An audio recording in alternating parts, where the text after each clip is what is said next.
Bernabe, Urbano Jr. I'm the second child of 8 children of Daddy Bernie and Mommy Tina.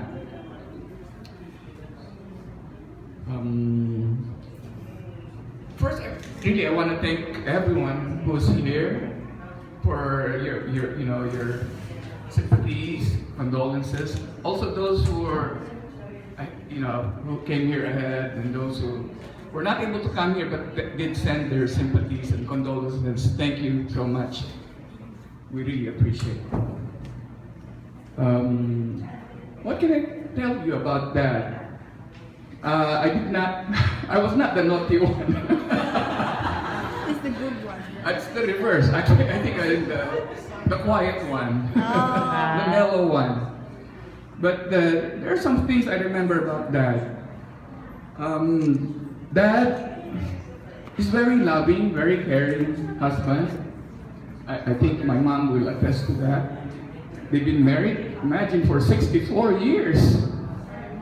All those times, there were a lot of occasions that Dad talks about their marriage. What I can remember mostly is Dad would say, "I'm a man with only one woman. There's no other woman." Is that correct? 64 years. You just celebrated it April 18. That's a lot of years. That they say is workaholic, but I think he's not workaholic. He's just hardworking. There's a big difference. Workaholic, sometimes you forget about other stuff, but he's a family man. He is working because he is supporting a family, a wife, a family that's growing. Imagine 8 children. And I don't know how you managed to do that, but here we are all. And he was hardworking. Because he has to provide food, shelter for all of us. And I remember we were in 3 homes. I think one was in Frisco, or was it Frisco? I'm sorry, I think just 2 homes. That's what I can remember. Frisco, and then we went to Magiti. Frisco in San Francisco del Monte, and then Magiti here, Teachers Village. So that's him. He's a hard worker and a good provider, but not a workaholic. I won't say that. Yes, Dad is strict. Yeah, I remember he's strict. But he's strict in a way. But it's not like it's always no for every whims. You ask him something, he doesn't say no all the time. He's very approachable. He's reasonable. As long as you tell him what you want, and then you agree to the terms, he'll let you. He'll say yes. Like for me, for instance, mostly it's borrowing the car. Borrowing the car when I was still courting my wife Julia. So it's not like all the time I can use the car. So if that's the case, sorry, no date. But there are times that he would let me borrow the car, as long as he knows where I am. I give a specific time to get home, and if I can't make it, make a call. Because that's the one thing he doesn't like. He doesn't want to worry. And now I understand, because I'm a father too. I know, I should know where my sons are. I have 2 sons. So we get worried if they're not calling, if it's already late in the night, and you don't know where they are. So, again, he's strict, but he's reasonable and approachable. Dad is kind and generous. We already know that very well. But it's not just being kind to, us. He's kind and generous also to the workers in his business. Specific cases are, he would ask us for clothes that we have outgrown, especially us, my sons, because they grow so fast, and then they outgrow their clothes. And these are not like old clothes, they're still wearable. And he would always say, Send us your clothes and shoes that you're not using anymore, and we'll give it to, our workers, their sons, their children.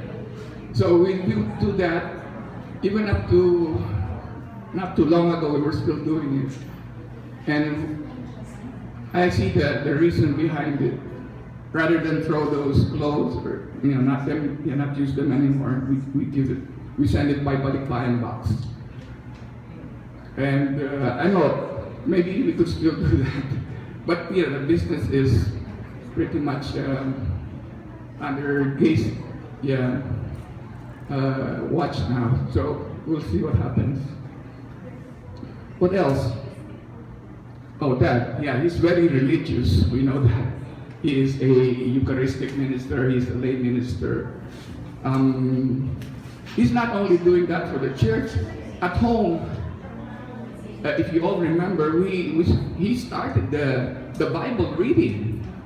We were still very young then. Everybody's still in school. He started the Sunday Bible reading. It's a family event. Everyone is involved. No one is excused. Even the youngest up to the oldest, we sit around the table and we read the Bible reading for that Sunday. And all he wants from us is pick out a verse that strikes you most. I still remember it very well. Pick out a verse or a sentence or a word that strikes you most, and then give your comment on it. And we were able to do it. And one thing I realized about that is it was a good bonding moment for the family. I just realized that not too long ago. During that time, we were like, oh, come on, I still have to do some stuff. It's going to be Monday the following day. There's some things to do. But it didn't really take long. And we were able to do it for some time. And I wish we could do it again. I wish I could do that to my family, but they are both in school in different places. So talking about bonding moments, I was lucky to, I just realized this also recently. Medical school, when I went to medical school, it was in Valenzuela, Bulacan. It's like about an hour's drive, by private commute from Magiting. So it's not like practical to bring the car, look for parking, which is almost none, and then come back home very tired, because of traffic. So that was out of the question to bring a car. Taking public transport would be twice as much time. You have to wake up at 5 and take the bus ride at 6. So it's also out of the question. So they put me in a school dormitory. So the bonding time was whenever, what I have to do is to be in school at every Monday morning. Class starts at 8. So my dad, I don't know if he volunteered to do it or he just really decided to do it. He was the one who takes me to school. We had drivers for the business, but he was the one who took me to school. And that was every Monday of the week from first year to fourth year. I just realized that's a lot of bonding time. So the time it took us, about an hour from home to Valenzuela, Bulacan. We had so much to talk about. I don't remember most, but the most I remember is he would say, study hard, pagtsagaan mo yan. He knows it's going to be long, but he managed. He brought me to school every Monday from first year to fourth year until I finished medical school. And that stuck, it kind of stuck to me, to study hard. Because I'm a doctor now, I made it. And I would say I'm successful too. So I was very lucky. I had some bonding time with Dad. Because after some time, I left for the United States to join my wife. And counting the years, it was 31 years. So it was 31 years since I went to the United States that I left the family in the Philippines. So I'm lucky I was able to come home from time to time. So I miss the bonding times. And it's not like we can stay here every time, forever, whenever we come home. And I can always go back to that bonding times we had. And it was so precious. I wish I could do that to my children too. All right. I think that would be all.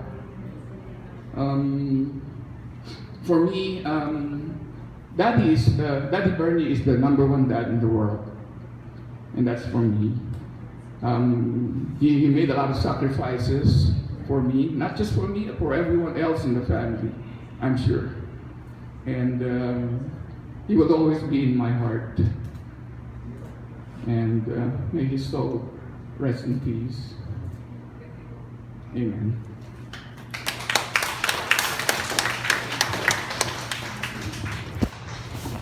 Thank you, Tito June.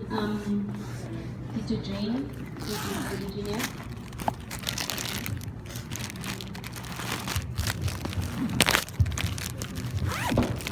Just give me 1 minute.